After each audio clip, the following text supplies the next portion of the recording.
So there's these thoughts, but then there's this filter, which is your own consciousness, which is your own experience. And that is an important piece between that whole thought going down to the emotional solar plexus thing, is it's got to go through the filter of your own experience and your own understanding. Right. Luckily, that's something that can be worked with.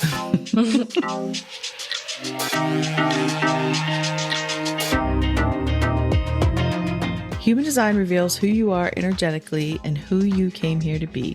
I'm Dana, human design specialist. And I'm Haley, the human design newbie. Listen in as we explore how leaning into your authentic self is your ultimate path to success. Welcome to the Human Design Hive podcast.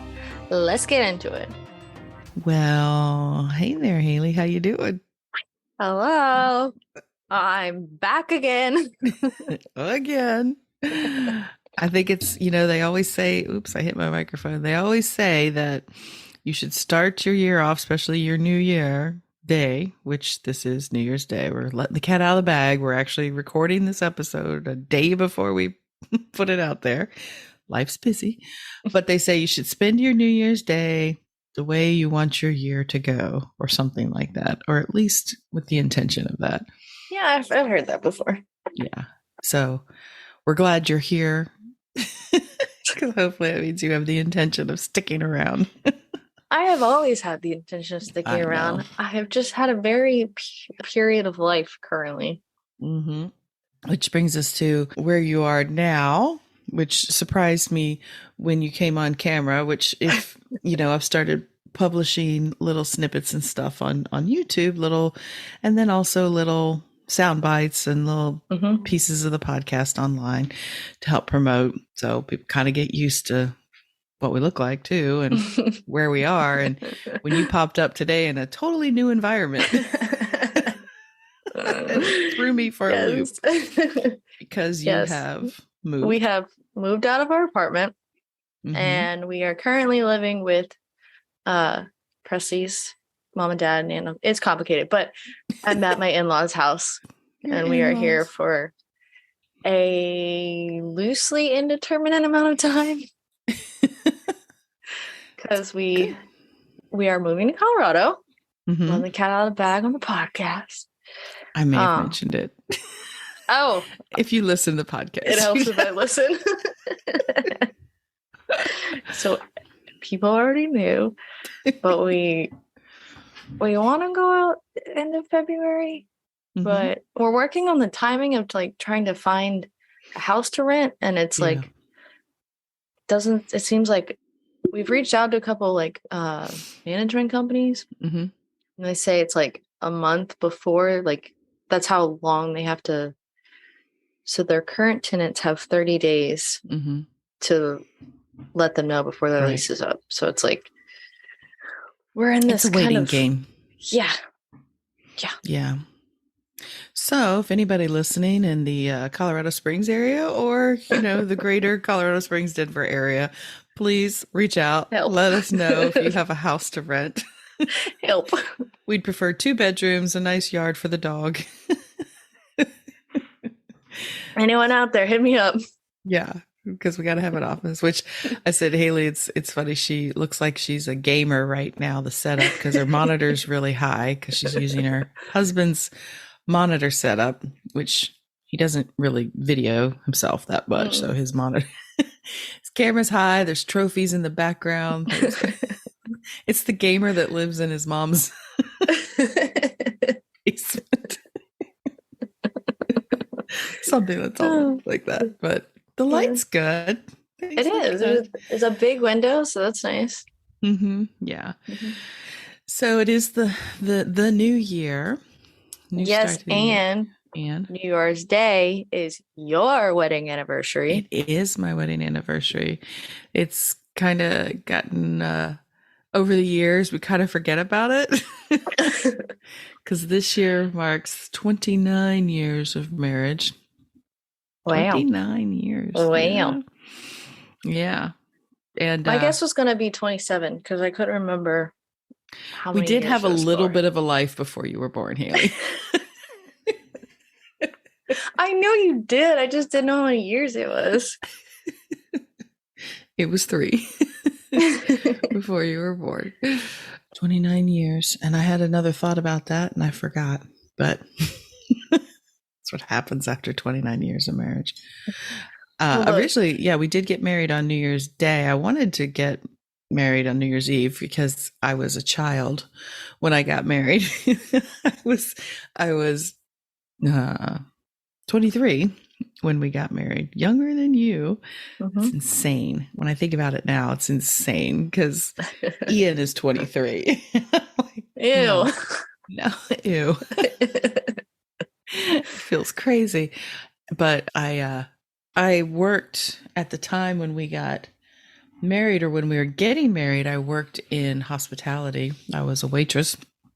And I, for some reason, picked New Year's Eve because I thought it was an exciting time to get married and everything.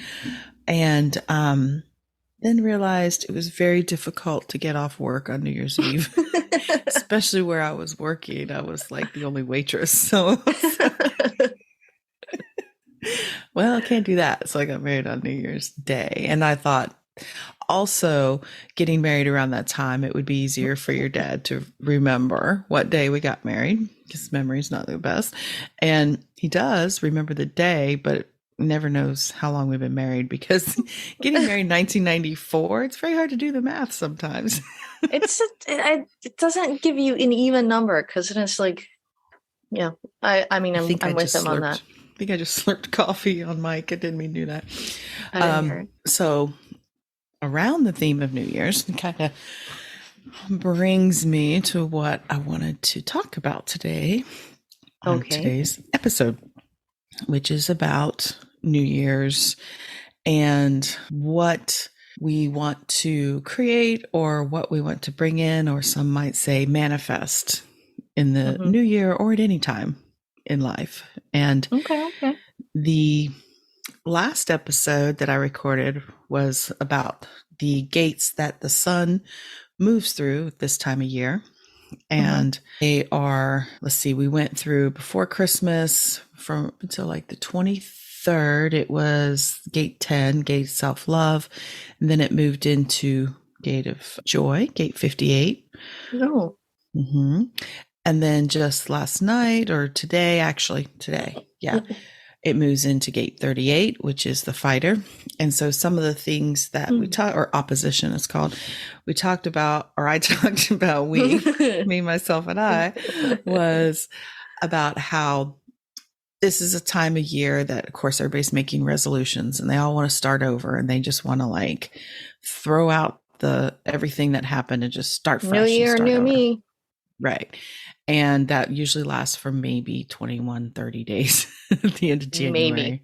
That's like we were watching the Andy Cohen and Anderson Cooper last night, CNN, for the last like 40 minutes of the year, Lakeland and I.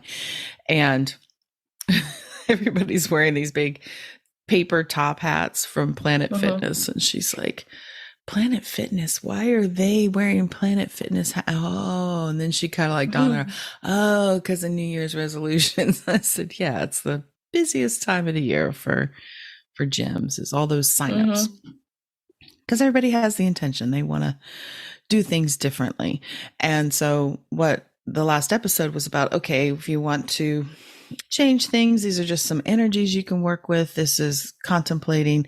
This gate of self-love was all about the level of love that you have for yourself and how you feel. And the gate 58 was the one that was about what is it you want to create? What do you love so much that you're willing to keep refining it? Because it's the gate of mastery. It's like the joy of mastery, sorry.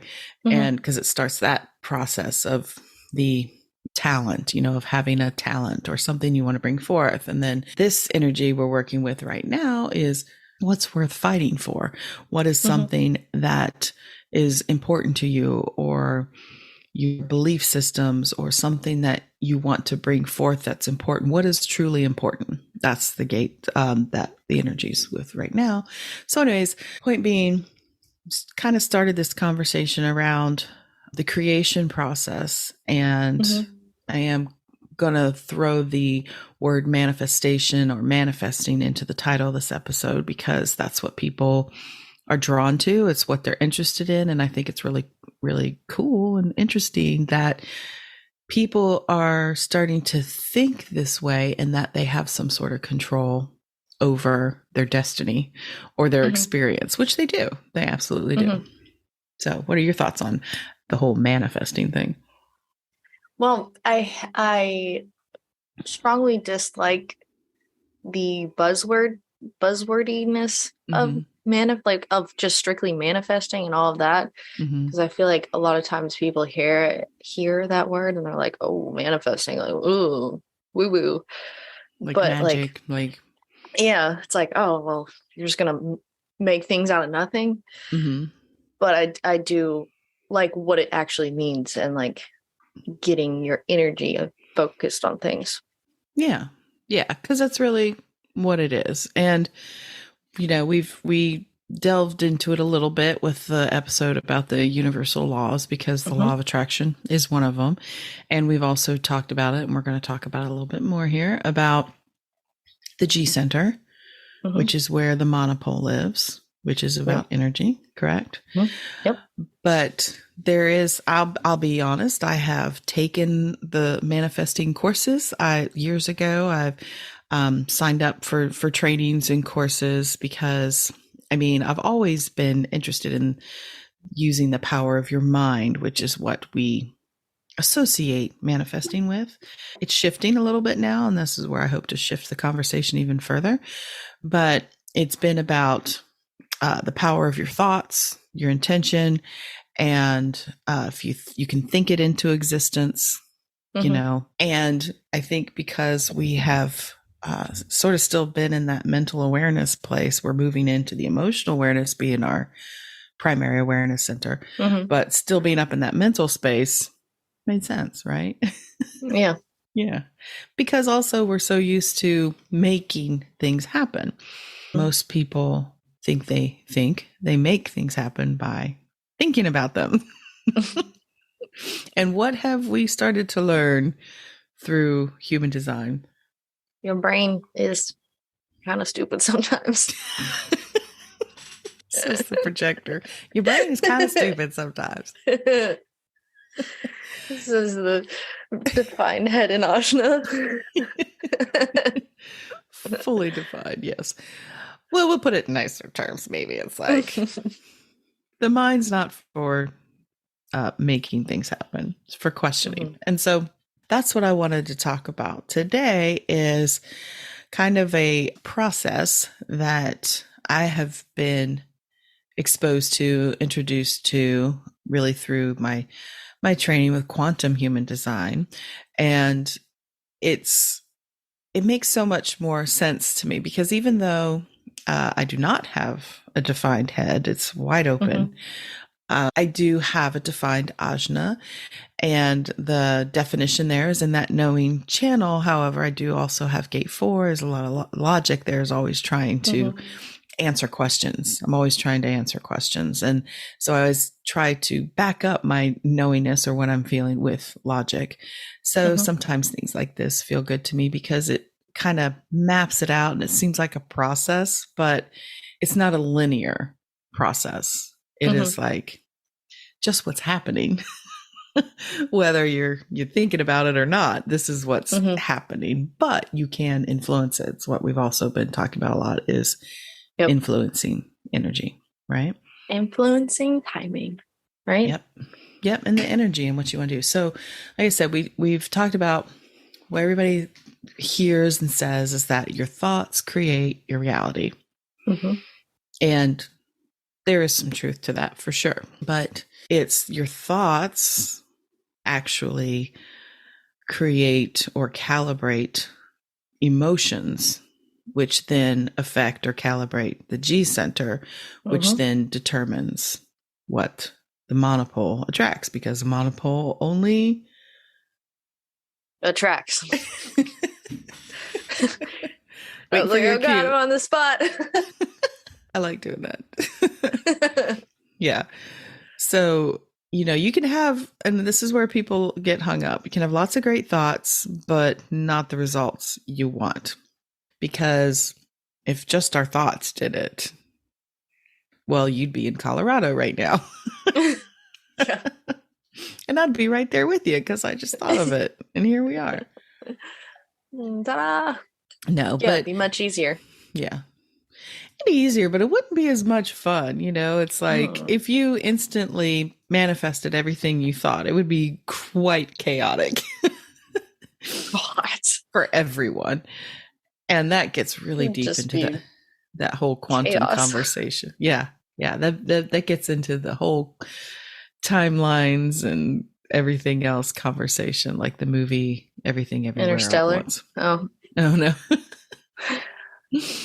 Interstellar still messes with my head. Oh yeah, it's great soundtrack. Mm-hmm. It's a great soundtrack for getting work done. That used to be my go-to in high school. Mm-hmm. So back to the thoughts. Okay. And just thoughts and affirmations that don't always work. A lot of people, and I've seen it. It's happened to myself. You're giving these mantras or these affirmations to repeat to yourself, and say after a couple of days, you're like, nothing's working. Or I do like subliminal recording sometimes because it's kind of bypassing your logical mind. It's going straight to the subconscious, so you can't really disagree with it. The thoughts are getting in there, and those work good too. But as far as consciously trying to create something, this is where a lot of people get hung up, because it's just, and it makes you feel bad when you're, especially if you see everybody else having these results and everything's great, which don't believe everything you see online. For one, remember that some of these people, not all of them, are creating businesses around manifesting and the process. And just like anything else, and I think we're going to have this conversation a lot more in the coming years about discernment, what you see, not always the truth. But anyways, point was what we started with. We don't create with the mind. We create with how we feel, with intention, right? Because when we talked about centers, we had not the old way, but we have because the solar plexus is our center of creativity. But the solar plexus center in the human design bodygraph, before the split in 1781 in the energy centers, it was the solar plexus and the spleen center were collectively the solar plexus center. So they split. Oh, I didn't know they split too. Yeah, that was the split. I thought the split was the G center in the heart. Well, yes, there was that, but we went from 7 to 9. So they both split at the same time. Yeah. Two splits. Yeah. Okay. So that being said, if our solar plexus is what we're working towards, is our emotional, creative energy, that means that there's that energy also in the spleen, right? Which we, gate 58 goes from the root up to the spleen. Gate 38 is part of this too. It's this creative energy. But that energy, the spleen, is that instinctual awareness, which means you are reacting and creating out of fear, generally, afraid of what might happen. Makes sense? Yep. Whereas the solar plexus is more about intention and being deliberate with our creating and choosing how we want to create and what we want to create. And I feel like it's a lot more about like the opportunity of things around you. The opportunity of things. Would you like to elaborate on that? Well, because like the spleen, it's out of fear, it's reactive, it's like scared, just trying to survive. But then anytime, like when we went through the solar plexus and the different gates, they were all about creating and making things. So I just, to me, that's like more like opportunity and like kind of seeing the world differently and like a more positive versus like light versus dark between like the solar plexus and the spleen. Yeah, because it is about how there's more choice in the emotional solar plexus about how you feel, about how you want to feel, right? And so, so it's really, and let's be clear, the emotional solar plexus and the emotions are not just always feelings. This isn't the center of love. That's more in the G center because that's where the heart is. But what's interesting here is creating, like you said, not so much from fear and reaction, but more with anticipation and excitement, deciding what feels good and then wanting more of that. Right. And then also, because there's the gate 55 in the solar plexus, gate of faith and or abundance. It's called different things, but I refer to it as faith. And it's that assuredness, that faith that if you hold this vibration as much as you can, it's assured it will come because you are a creative individual. We are dancing in the quantum all the time, right? Because what we just talked about before, all these thoughts firing off, right? Every time. I mean, quantum possibility is all about, well, creating possibility with how we interact in the quantum field, which I asked Ian yesterday, because I saw something about a race in technology for quantum computing, quantum computers. And I was like, what does that mean? What is that? And he says, well, it's no longer a binary system. It wouldn't rely on a binary system. And I was like, okay, well, I understand that's the ones and zeros. What does that mean? What mean? He tried to explain it to me, the 3-5. And I was just like, so like the computer will make things? He's like, no. He couldn't. I can't even understand the concept of what a quantum computer is. And if anybody knows, you can let me know. I know same as you that it's binary 0 and 1s, but I don't even know how I that don't works. know how they make it work. I don't either. I don't know how they build code to make things. I'm like, that's above my head. Yeah.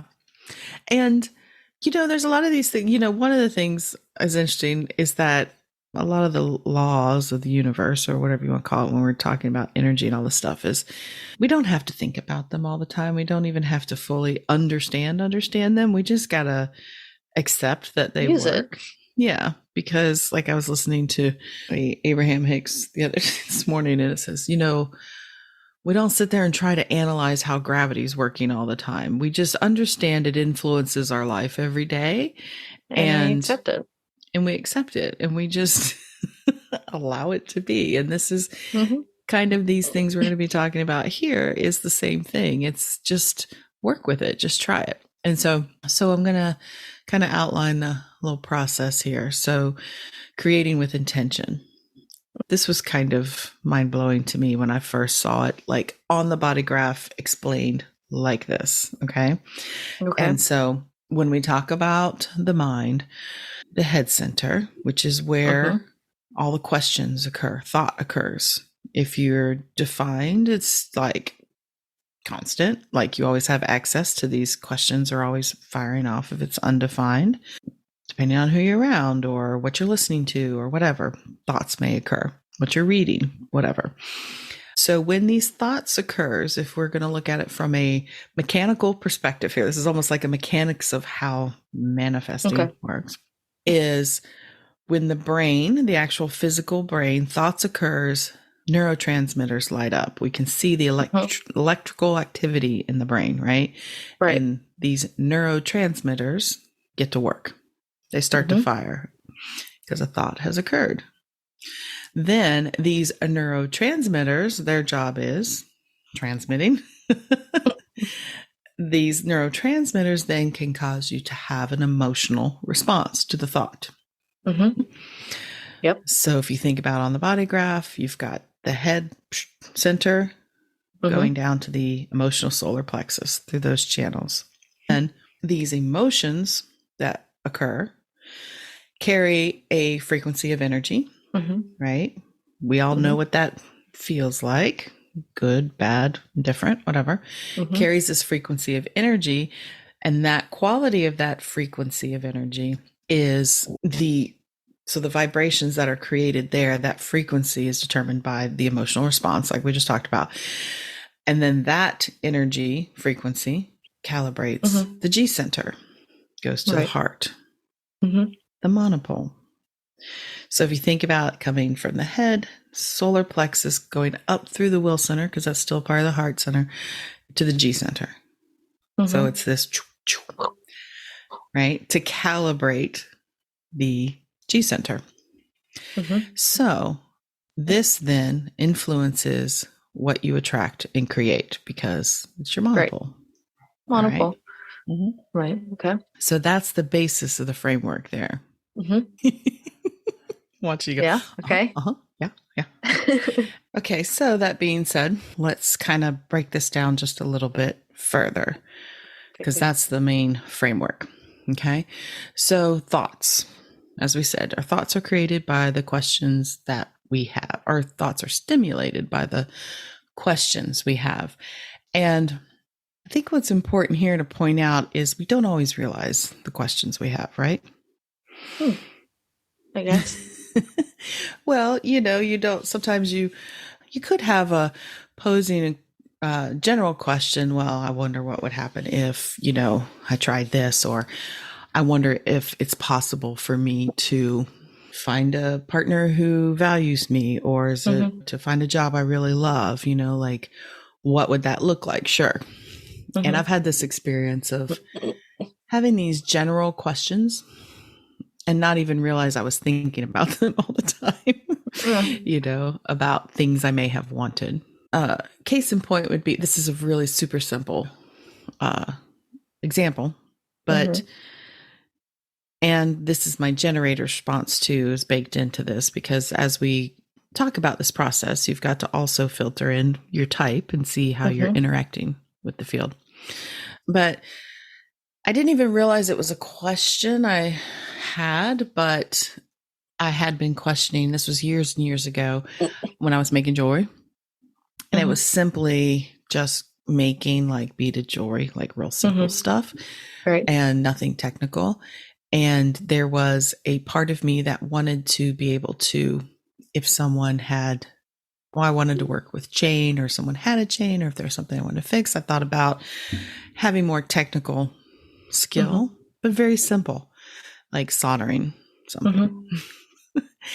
And apparently I had thought about it enough, not all the time, but I had thought, oh, I would like to know how to do that, but how would I do that? I don't know. Like, I don't know. And then one day it showed up in my field of meeting a woman in a yoga class whose husband was a retired jeweler. And to this day, I can't remember how the conversation started, but I mean, I talked to her more than once. We were sort of friends. But like how it came up. Yeah. And something she said that caused me to ask if he would maybe show me how to solder something. And then that led to basically a 2-year apprenticeship of being in his home studio every week, learning whatever I wanted. And so the question was there. And it was asked. And then it says again, if you're listening to a lot of Abraham Hicks, it says, ask it as given. This is kind of the step one moment. You just ask the question, whether it's intentional or not. And these questions, not answers, questions are what then seed the quantum field when we were talking about the possibilities. I mean, makes sense? Yeah. That makes sense. Have you ever had an experience that you can recall, or you're not paying attention? I don't know. I feel like I got a lot going on in my head always. Yeah, you do. So like I don't know. I don't know. Yeah. I thought about that the other morning when I was stretching in my room, because like I was saying earlier, I like it quiet in the house. And get distracted because I think people do affect me. But I thought, oh yeah, I can definitely just empty out my mind. I mean, it's always wanting to do something, but I can quiet it. I know I think it's easier for people with undefined heads or heads and ajnas to quiet the mind. We just have to get away from people. doesn't have to get away from you. Anyways. I mean, I don't even realize that I just always have like thoughts going on in my head. And then when I am like, especially like when we're recording, like I have to make sure that I don't just let my mind wander. I have to like make sure I keep myself focused. So I'm not like come back in halfway through a sentence and I'm like, what did she say? Because you don't just have a defined head. You have sun energy is the gate 63 defined head. Gate 63 is your sun, I should say, and 64 is your earth conscious. So yeah, there's like this definite need, always need, not really a need, force? Yeah, in a way that this energy is very active in you, obviously. So, but that also makes you such a source of inspiration to other people around you, because these are these seeds that are planted by these questions, and imagination is very important too, of just, you said, I got to pay attention so that my mind doesn't wander. But that's an important part of your energy too, is what could happen, what's possible, what is happening, why did it happen, how is it going to happen, like all of the things. And all of the things. But imagination is that energy too that's important, because that's what I think helps more questions come, is through imagination of what is possible. So these thoughts and questions are influenced by really your experience, your memories, right? Your own past memories, your ancestral memories, or what we talked about, epigenetics. And also really because of those two things collectively, the stories you tell yourself about yourself, or the your narrative, situation. or the stories about what happened, what is happening, and who you are, and everything else, right? So that's the filter. So there's these thoughts, but then there's this filter, which is your own consciousness, which is your own experience. And that is an important piece between that whole thought going down to the emotional solar plexus thing, is it's got to go through the filter of your own experience and your own understanding. Right. Luckily, that's something that can be worked with.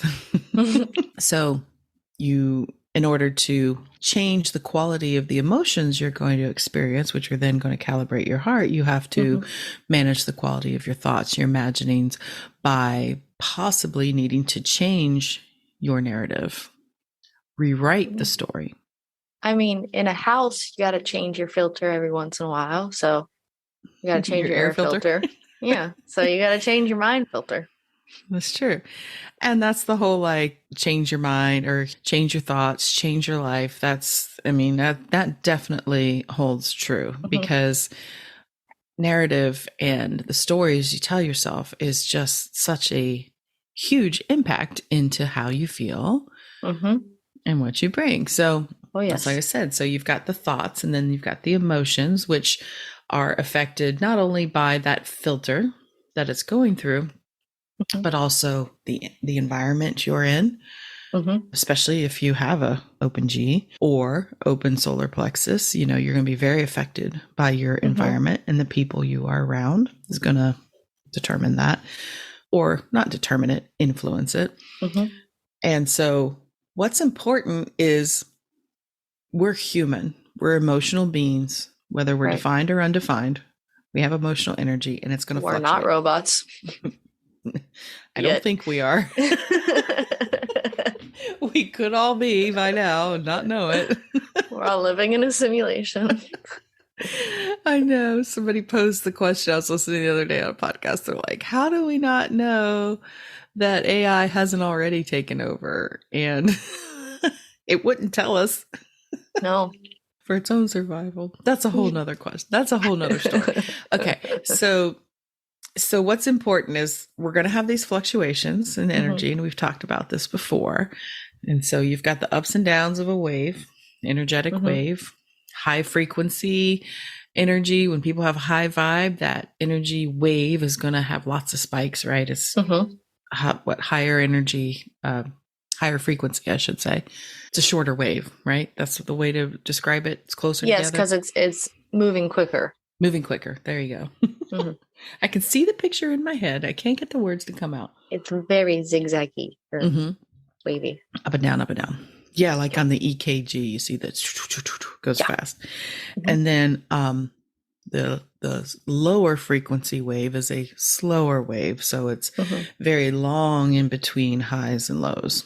Mhm. And that's the emotional energy. And so if you're undefined in the solar plexus, as you are, Mhm. you become wise about energy based on who you come in contact with, right? You get to experience all of it. But it also means in your creative process, you get to choose the emotional energy you want to work Mhm. with, what you want to tap into. You don't have to wait through your own wave like emotional beings do, like we do. Mhm. It's so I think the undefined people are here to learn from the defined people about how energy waves work, Mhm. and then make that choice to basically you get to choose the emotions and choose how you want to feel, because your experience, right? You, Mhm. now that you're more aware of it, can you look back at your life and see where that emotional open undefined solar plexus was in play, how you felt in different environments? I don't know. I don't know. Well, let's see. You Prompt could, me. talk to you. Prompt me. Well, what I'm saying is hindsight's, they say 2020, right?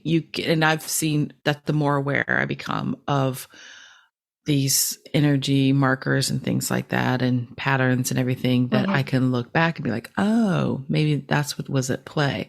So I mean, like, you tended to, say, in high school or even in college or whatever, Mhm.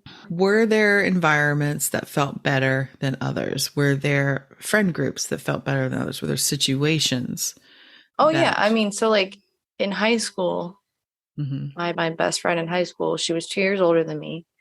So my mhm, first 2 years of high school, because she was still in the same high school. mhm, Looking back on it now, I think I can tell that I was in the friendship, but it was like, I don't know, it never maybe felt all the way good, you know? Then mhm, like looking at my friend group that I had after she had graduated, it seemed a lot more fun. Like that's when I met my actual best friend. mhm, mhm, And it yeah, just like it's almost like in that second friend group, I could be more of me mhm, than my first best friend in high school. yeah, yeah. And that's the influence of the emotional solar plexus being undefined, but also your G center being undefined as well. Mhm. That it felt more aligned with you, because environment and people you're with are incredibly important to Mhm. you and how you're feeling. And as you felt better, and that's interesting because I've got the outside perspective of your experience there, and I know who you're talking about, that your world did kind of start to open up more. I had more friends once she was out of my life. Mm-hmm. Yeah. It's so interesting. See, it's those little things. I'm like, hmm. And now, if you were to come in contact with someone who felt that way again, do you I think feel you? I could recognize it and be like, "Oh, I don't want this." Yeah, because it would bring up those memories or those feelings of how you felt before. And this is what I mean. You get to choose how you want to feel. We all get to choose how we want to feel, Mhm. but people with undefined solar plexus are more keen to these differences in feeling because they're not generating their own emotional wave. You're sampling other people's emotional waves. Makes sense? Mhm. I Yeah. think we're really getting deep on this. That's Sorry. I'm always how trying to we make do. sure, let's make examples here. I'm always like, my intention is always to like, let's keep it to a simple episode and then No, no. No, like for me, examples, I like give me all the examples. yeah, yeah. And so with the defined emotional waves such as myself, what I've learned is that taking time and observing the highs and the lows of a wave or fluctuations, and knowing when to what feels good, what doesn't feel good, knowing that it's going to change over time, and getting used to understanding that this is just what emotional energy is. There's highs, there's lows, not feeling pressured or rushed to do things or to make decisions, but to honor this emotional awareness, because I know over time that they say that if you're in the low of your wave, it's never a good time to be making all these decisions. It's a very like inward looking time. It's a introspective, writing about things, journaling, creating, doing these things that is really keeping yourself from slowing that wave down by digging into the emotion too much and finding reasons for the emotion and piling on of the emotion and like, I feel really bad. Oh my God, it's because I'm such a loser narrative. Yeah. Coming in, all the reasons why. Oh, well.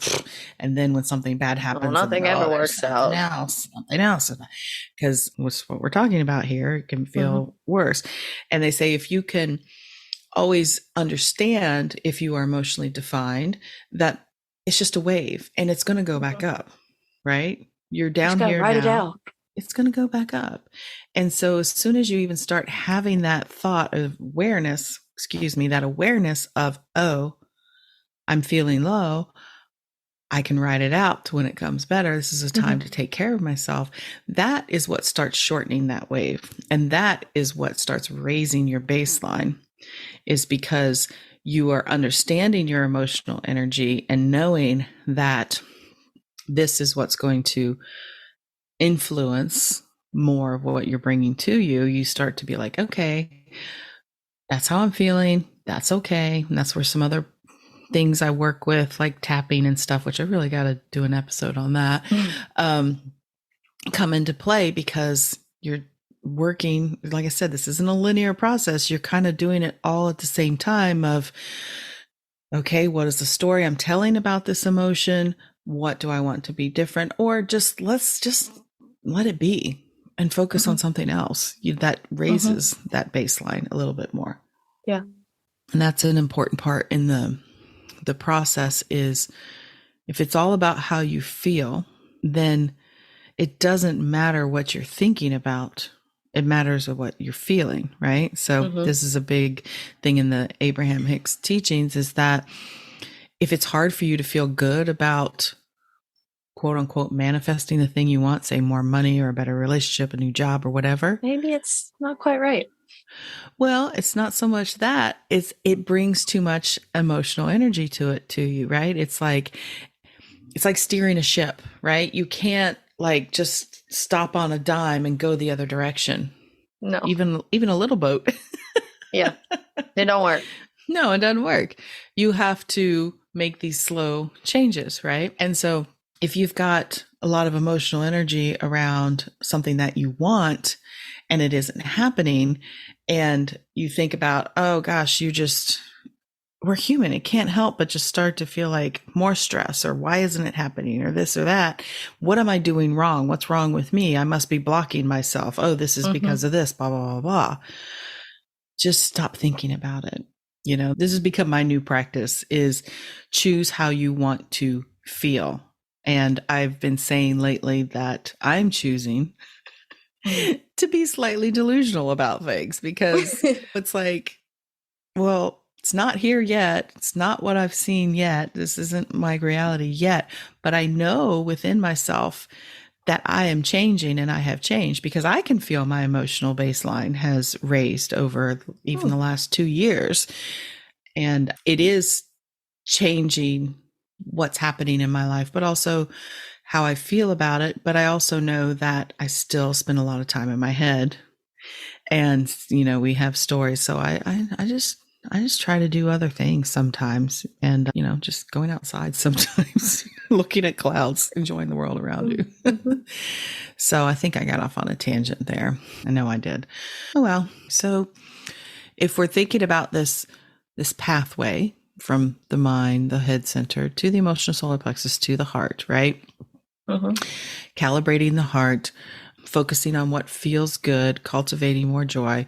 And I know that we talked about the heart center, the G center, in the series we did with G center, where we went through all the gates, and it told us like all those gates have the themes that show us what helps calibrate even further this monopole to be attracting to us what feels good and what is Mm-hmm. appropriate for us based on those themes and how to work with that. And if you want more detail about that, you can go back and listen to that episode about the G Center. But just to recap that, the Thank you. G Center, what?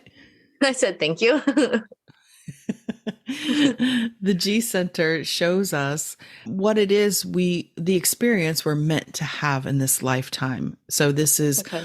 what the monopole wants to attract to us is the things that these themes here. This is what we are meant to experience, designed to be, right? Mm-hmm. And I'm trying to set this up the right way because just loosely going through each gate, it shows us that we're designed to love ourselves. Gate Mm-hmm. 10. It shows us that we are designed to be powerful in ourselves. We have our own self governance and our own power. That's gate 7. We're designed to be authentically ourselves. Gate 1. That is the creative Ah, individual. We are designed, this is very important, to okay. tell our own story about our experience through gate 13. It Mm. is the gate of the narrative. It is, okay, this was the experience because it does come through that circuitry. Do I want this to be my experience? And this is where forgiveness lives. We're designed to forgive ourselves, Mm. forgive whatever it is that is standing in our way of what we want our experience to be. We're designed, that's so I said that's gate 13. We're designed to have a deep connection to source, something that is bigger than ourselves, spirit, part of the whole. That'd be gate 25. And I think I have that one. you do. We are designed to be vital and healthy and vibrant in the body. So that means that in order to have your monopole calibrating the right things to you, you got to take care of yourself. And if you are burnt out or if you're in ill health, you've really got to take the time to nurture yourself. It's important because, hello, we're in bodies. Gotta keep those good. Consciousness can't stay here experiencing stuff if the body breaks down because Mm. once the body dies, consciousness leaves. Have you side note on that kind of Mhm. have you ever watched it's a Disney movie Soul? Oh, yes. Yes, It's a good one. it is. It's a It's a good, good good one. one. Yeah. Oh, Disney tapped into source there. Hey, they know how to hit, they know how to get the kids and the adults. Actually, that is a soundtrack that I also have on my Spotify, was the Oh, I've music never from thought that. of I haven't listened to that one. They're very short, but I it'll bet it's good. definitely, it is good. Okay. Sorry. It's all right. So that's gate 46. We're also designed to be supported. Gate 2 is about receiving and allowing how much we're allowed to receive because remember, monopole is bringing to us what we are calibrated to. Mhm. If we are not allowing ourselves to be supported, not asking for help when we need it, if we're, telling stories about ourselves that don't support us deserving what we want to come to us, gets in the way. Mhm. And then lastly, we're designed to share. We're designed to share who we are, what we have to give through compassionate giving. We're connected to each other. And we recognize through gate 15 that this is what we're here to do, is to take all of us and share it, right? Because we Mhm. understand that we are all here connected, sharing the same experience in different ways. So you can see, it's like I said, you can see the whole, like, you want to look at it in a linear way, but they're all connected to each other. How your emotions are calibrated, how your G center is calibrated really depends on the stories you tell yourself, the filter through which your thoughts come through, Mhm. and then how much you are connected to your own authentic self and the bigger capital L love of, source, whatever you want to call it. Mhm. Um, so the more you are connected to those things, the more positive influence you're going to have in creating what you want. Because here's the fun thing, law of attraction and creativity and all that stuff. You're Uh-huh. Uh-huh. always you're always creating. Yeah. Just like gravity. It's always working. Always there. So if you want to know if the law of attraction or your monopole is working, just look at your life. See if your monopole's working. How it is working. But what's the quality of your emotional frequency and the thoughts that are calibrating that? What's the quality there? Look around. Now, yes, if it's not where you want it to be, there's things you want to change. Don't beat yourself up for it. Like, so often we look around and we're like, oh, my life sucks. This is not what I want. What am I doing wrong? What's wrong with me? Right? Yes. Well, there's nothing wrong. This is all a learning experience. And you can't, the best thing you can learn is, don't know what you want until you know what you don't want. You got to have that contrast in life to understand. So even when you're experiencing things you don't want, you can change the narrative around that and not make it a bad thing. Be like, oh, okay, I'm learning in this moment. I want to choose differently next time. I want to change this experience. They say, what do they say? There are no mistakes. There's just learning experiences or something like that. Well, especially if you're a line 3, line 6, manifesting generator, all of us, but it's true. But that's what those types, those profiles are here to show all of us, is that because I have very little of this wanting to try things like trial and error. Like I'm a line 1. I just want to gather all the information and get it right the first time, especially with that hanging gate 18. It's interesting. I have a 6 energy. So in my stage of life, it's more of a 3 energy, which is a trial and error. But I don't like making mistakes. I hate making mistakes. You have that. Yeah. Well, you have that whole 1858 too. That's a what is that one? Channel of judgment. But that's the creative energy. That's the refining process of wanting. That's where perfectionism lives. Right. That's what it is. Yeah. So being in your head, letting that energy be directed towards yourself in a negative way. But okay, so thinking about it a little bit more, the not wanting to make mistakes, it's primarily like if I was in a school setting or if I'm in a work setting, I don't want to make mistakes. But then like trying to figure out something outside of those, I'd be like, well, I'll just try this and see what happens. So it's a lot of that external pressure is when I don't want to be making those mistakes. Yeah. Now that I think about it.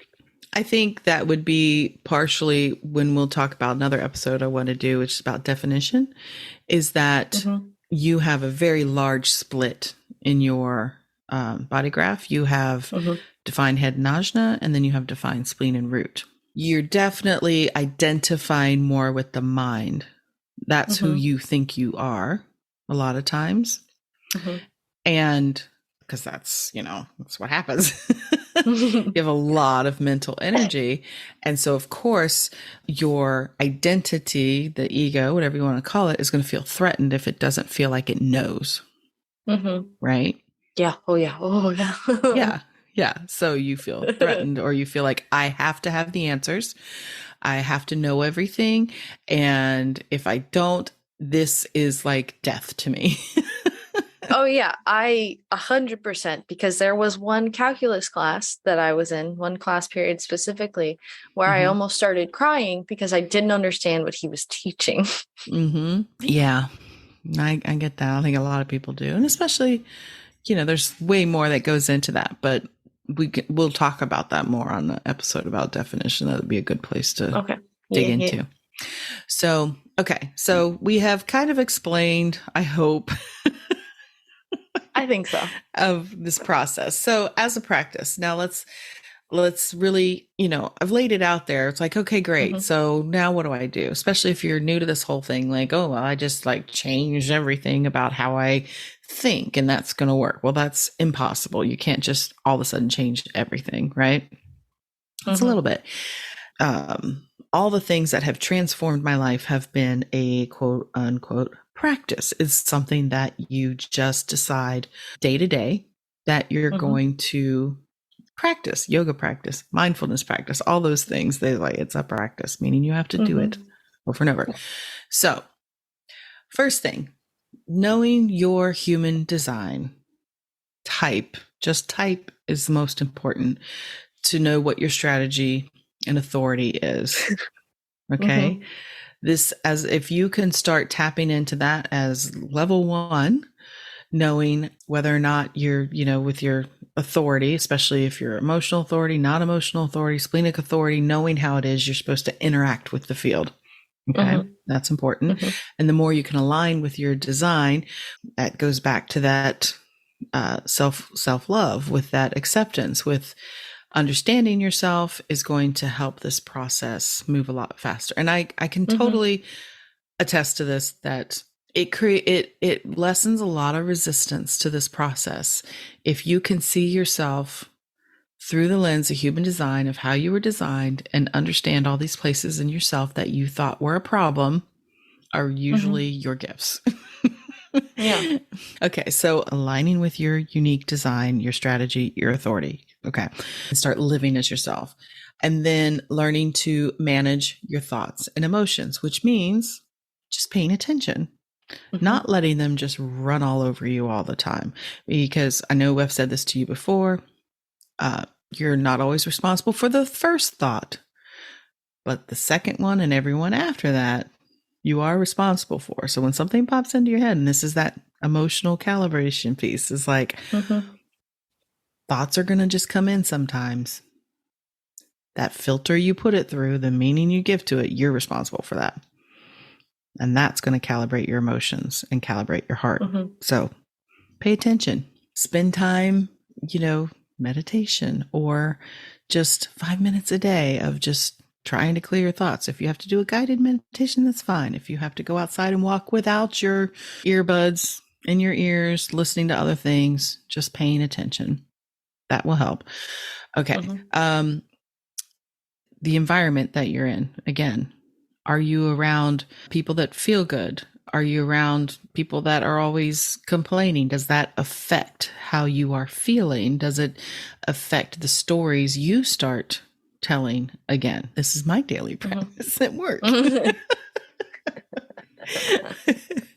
Is, and I've always had this, I've always, when I look back, I'm like, this has been part of my function, is going into environments and being like, okay, this is crazy. I don't want to think this way. How often do you just fall into the habit in certain groups of bitching and complaining or gossiping, or, always looking at the negative side of everything? Every time somebody Mm-hmm. says to me, oh, the world's going crazy, the voice in my head says, no, it's not. Everything's fine. I'm not buying into it. Maybe it's bumpy, but it's not wrong. Yeah. And I totally understand that there's going to be some environments that people may be in currently that is very hard to just decide they're not a part of anymore. But are you going to engage in it? Can you take breaks from it? Can you remember baseline raising over time? Mm-hmm. That's what's important, is making these small decisions for yourself daily that are going to raise that baseline. So the less time you can either spend in that environment, or how you feel in that environment, as far as, are you engaging, and start making changes. Contemplating those gates in the G center, opening your heart. Go back, listen to that episode, maybe write it out of how you're supposed to really be focusing on your own love, your power, your forgiveness, your, I'm vital, I am myself, I am joy, I am love, all these things that you can tell yourself. The more you can do that. Like I said, take it easy on yourself. Don't beat yourself up. Always give yourself permission to begin again, because again, baseline. We're going to have highs. We're going to have lows. We're going to fuck up. We're going to have good days, bad days. I mean, our whole world is just cycles. Mm-hmm. It's just nature. cycles. Yeah. Yeah. The spiral of evolution. It's a spiral. It's not a straight line. It's going to keep coming back and learning these things. And I think this is a really big one that we often overlook, or it trips us up, is the whole beating yourself up, because that doesn't make yourself feel good, and it's all about making yourself feel better. Okay. So I always say, when I hear someone talking about themselves negatively, I would say, don't, quit talking about my friend like that. No. I try to remind myself that. Would the things I'm saying to myself, would I say it to someone else? That would be Mhm. horrible. That's not encouraging. So why would you say them to Yeah. yourself, right? Okay. Again, just paying attention to how you feel, choosing what feels good. If you're hung up on a certain subject, or if it causes you pain or it brings up painful memories, literally either focus on something else, or if you want to help change the narrative, you can literally like write a story, get pen to paper. What is the story you're telling yourself? What do you want the story to be? How does it make you feel? I mean, you can even write it as fiction, like write a Mhm. story of yourself of who you want to be, right? It's just, there's lots of Yeah. little things you can do. And then just observe what is coming into your reality. If it's things you like, if you like what's coming in, do it again. Keep the process. If it's things you Hmm. don't like, what can you shift? What can you change? Right. And I know this wasn't like, here's 5 steps to guaranteed you're going to have $1 million in your bank next week, because I haven't figured that one out yet either. But personally, I hate those ones Right. because they're always like the most, they feel like the most ridiculous steps. Mm-hmm. Like, I don't like those, Yeah. but I don't, maybe I'm weird. And maybe, well, I mean, maybe people need very specific concrete things, like the vision boarding, all that stuff. It's important, but the basis of the Hmm. framework is you've got to observe the thoughts. You've got to make sure you're telling the right stories to yourself. It's going through the correct filter. Change your filter. Yep. It is determining the emotional frequency, the vibration of energy that you are then calibrating your heart with. I mean, it's just that Hmm. simple. I made it an hour long to make it more complicated. No, more detailed, not complicated, detailed. Okay. Oh, see, there I am beating myself up. Mm-hmm. See how it happens? It's so insidious. The default is so, But again, if we think about the whole human experience here with consciousness, it is a learning experience. It is Mm-hmm. figuring out what doesn't work so you know what works. In order to know you're experiencing joy, you had to experience sadness. In order to Oh yeah, I remember talking about experience that. sadness, you've had to have experienced joy. It's like the opposite, the polarity of everything. That is how Two this side. whole There's two universe, sides to every coin. yeah, that there's this there's poles, polarity of every situation. In Abraham Hicks would say, there's 2 ends of the stick. Which end of the stick are you focusing on? It's the same stick. Mm-hmm. You just gotta like pick where it's going to be. But that's how the whole experience, I think, works for us, and how it's designed to work is understanding there is choice, that's free will, and understanding that in every moment there is a choice how you want to feel. And Mm-hmm. if you want to know what you've been choosing, look at your life. Mm-hmm. That may be great, and I hope it is.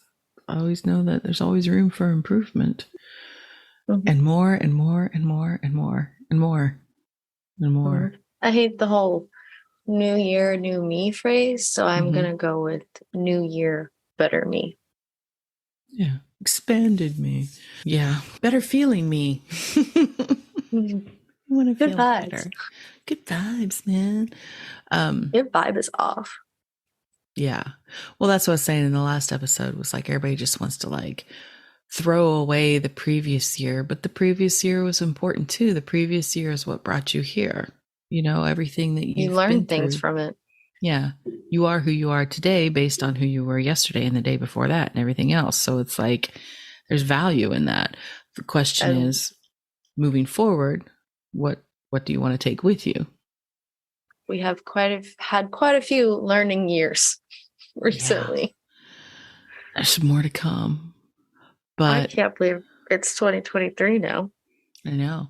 But like you said, those years, that is exactly this whole process. The world was moving at such a frenetic pace that nobody had the chance to, people have been in survival mode for so long, to think about it or have the space to feel into it. And that whole shutdown really changed things. And I think we're seeing the effect of that now, which I know we've talked about, of how people want to feel in their lives and what is really important. They're changing their stories. They're changing what they want. They're changing their environments. It's happening. Oh my goodness. Well, I guess that's where we'll leave it today. Do you have any further thoughts on this, Haley? I always put you on the spot at the last minute. I know, you always do. I don't think so. I think I'm good. Okay. Well, it's good talking to you again and seeing you in your new environment. Your environment for now. Yes. Okay. Well, enjoy the rest of your day and the beginning of your new calendar year. And until next time, take care of yourself. And bye, Haley. Happy anniversary. Thank you. Bye. Bye.